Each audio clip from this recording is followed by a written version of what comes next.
Free Palestine from Hamas! Free Palestine from Hamas!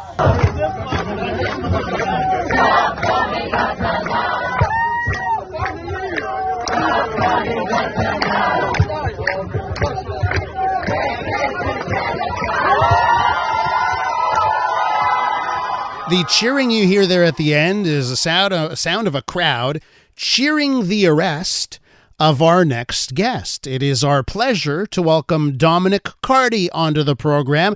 Dominic, welcome to the show. Good morning, Elias. Thanks for having me on. I never thought I'd get an intro like that, but here we go. It's 2024. It's 2024. Now, listen, I got to fill the audience in here. Because Dominic, you're not just someone off the street. Dominic Cardy, ladies and gentlemen, is a provincial politician in New Brunswick. He is also the interim leader of the Canadian Future Party. This is a federal political party that was created in the last year as a sort of counterbalance to the extremism that we see on the left and the right in this country. So, Dominic, to see you get arrested, well, that's, it certainly is surprising to hear that you'd get arrested. So why don't you tell our listeners here just exactly what happened in Toronto that led to your arrest? Sure. I was here I had a little bit of work last week, and thanks for the reference to the new party. We actually just registered 2 weeks back, I guess, now, so we're just getting up and running and have our first candidate in the Montreal by-election, which would be exciting. But this wasn't a party thing. This was about me as a citizen. I was in Toronto for the long weekend. My wife had just arrived, and I woke up from a nap just after she'd arrived and heard From the River to the Sea being chanted by folks walking outside my hotel. And I said to her, I cannot put up with this. I cannot tolerate this. I would react the same if I heard people chanting "See Kyle," if I heard them chanting "Death to Arabs." And I just left the hotel and went to where they were protesting, which was down at Yonge and Dundas by the Eaton Centre, in the middle of the city, about 500 or so people, and just joined in with what I thought would be a pretty benign counter-protest, just simply saying over and over again, "Free Palestine from Hamas." That's Canada's government policy, so I'm still a little bit surprised that I was arrested for sharing it. Okay, so and that's where we really get into the weeds here, right? The police arrest you. And does it just come down to because you're 1 versus 500, you're the agitator? Is that what they tell you?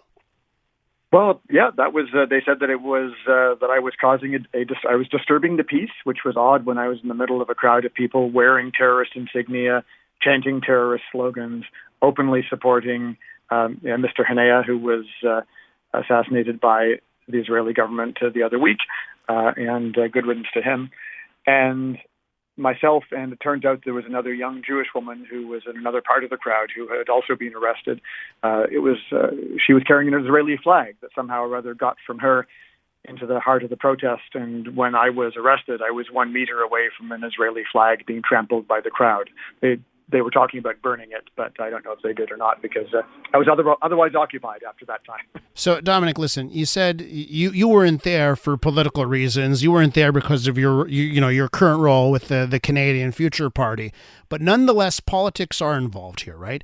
Because, of course. We look at the reaction from Canadian politicians, the things that have happened in the House of Commons, whether it's with the NDP, Liberal support of that. We could talk about Pierre Poilievre as well and his reaction since that day. But a lot of people would say that the federal government, our federal government, has not taken the hard line they'd like to see against people who head into the streets week after week, weekend after weekend, and openly chant hate crimes. Agreed. So, what's interesting here is that, it seems like your political party, Canadian Future, is all about avoiding the extremes, yet lo and behold, you end up being perceived as at least part of one extreme, rightly or wrongly. If the police are going to arrest you, they perceive you as one other opposite side of an extreme. Does it speak to where we are right now as a country? Yeah, and I think it's really important to say that I fully support the right for people to protest and for free speech, but it can't just be the random blocking of public spaces, and it can't be for the expression of hate. And in my time in politics, I have spoken out. I think probably makes me unique in Canadian politics. I've spoken out against First Nations blockades. I've spoken out against the convoy, and I've spoken out against these awful Hamas-adjacent protests that we've seen since October 7th, because they do not follow the law. And we've got incredible privileges in this country to have amazing flexibility in the way in which we can express our political dissent. And to your point about me being perceived as extreme, that's exactly the point. There's an enormous majority of Canadians who are fed up with what they see happening. But we've been told, and the way that the police act in response to incidents like the one I was involved with, it makes it so that moderate people cannot actually get out and make their voice heard. Because we have a bizarre situation where the 500 people, again, more or less openly, in some cases absolutely explicitly supporting a banned terrorist organization, they were seen as being the minority that needed to be protected. Why was it that I had to be protected?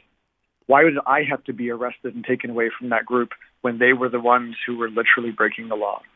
With their statements, with the T-shirts they were wearing, with Mr. Hanea's face on it, Hamas targeting symbols, the statements they were making, it does not make any sense. And so my point, which is why I said that, because obviously this is political. I should have specified it's not party political, because I didn't do this with the authorization or knowledge of my party or of anyone else other than my slightly sleepy wife who had 5 seconds notice before I walked out the door. Yeah. That the point with this is that we have got as citizens start saying we are not going to put up with this. And that means being resolutely peaceful. But it also means being resolute and going out and confronting people who are trying to undermine the very fabric of what makes Canada, which is peace, order, and good government. And until we can stand for that, again, and draw attention through acts of civil disobedience like mine last week to the fact that we have our authorities not taking the side of peace, order, and good government, but actually of amplifying and protecting the voices that are trying to divide and destroy us. Until we can reach that point, we're not going to have room for a mainstream moderate center in this country. So we're going to have to fight for the center. We're going to have to fight for moderation.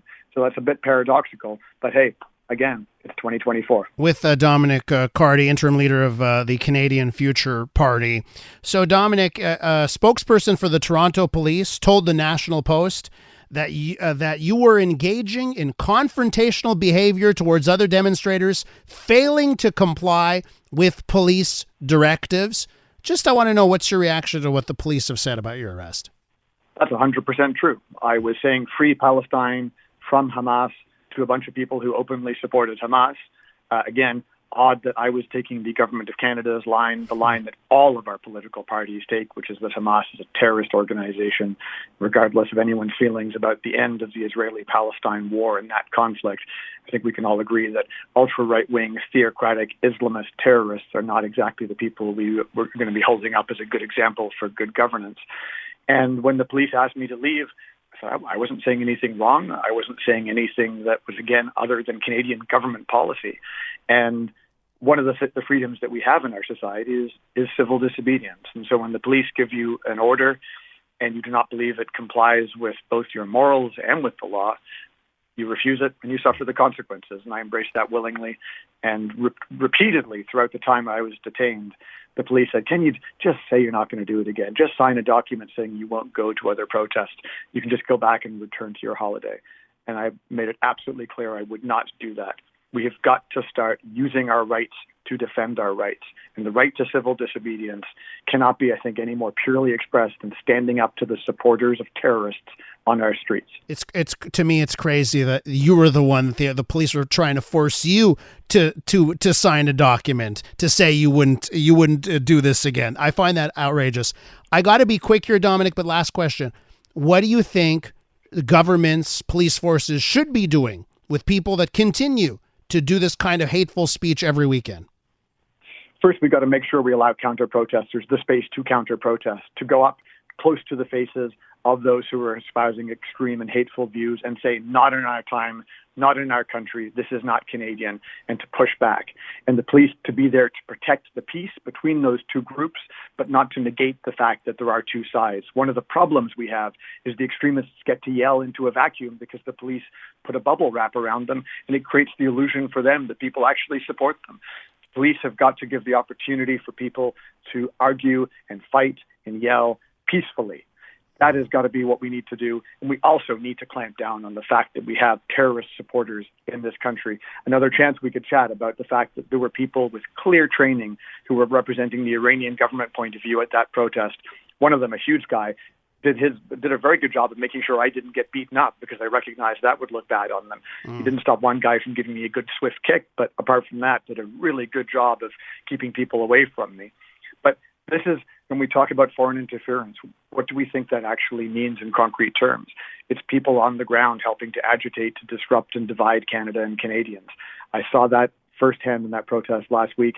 I will see it at others when I go to them, and I hope others will join me as we across the country try and start to make sure that all points of view are heard on Canadian streets, and that the main point of view being that the law has to be enforced and equally applied to everyone under all circumstances. Full stop. Dominic, got to leave it there. Thank you so much for catching up with us. Thanks, Life. Dominic Cardy is interim leader of Canadian Future.